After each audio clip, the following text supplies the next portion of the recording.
Pemirsa, Badan Pengawas Pemilihan Umum Kabupaten Ogan, Komering Ulu Timur akan melakukan pengawasan ekstra di tempat pemungutan suara yang terdapat jaringan internet lemah.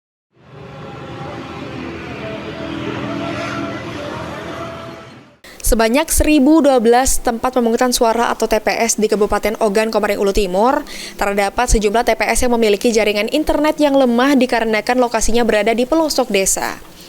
Tempat pemungutan suara yang memiliki jaringan lemah tersebut tersebar di beberapa kecamatan, diantaranya Kecamatan Cempaka, Madang Suku 1, Madang Suku 2, Madang Suku 3, Semandawai Timur, Semandawai Barat, dan Jayapura.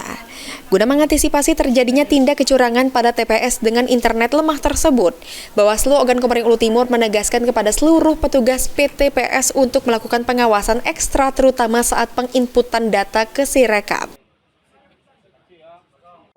Di Ogan Timur ini ada beberapa titik memang yang menurut Kominfo itu ada bagian wilayah yang blank spot.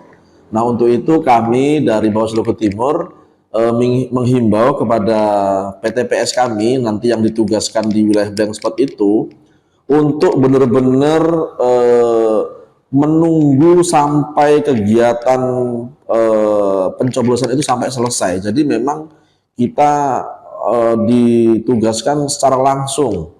Jadi menunggu PTPS di TPS itu secara langsung, dan kita nanti perbantukan staf di Panwascam yang wilayahnya terjadi blank spot seperti itu.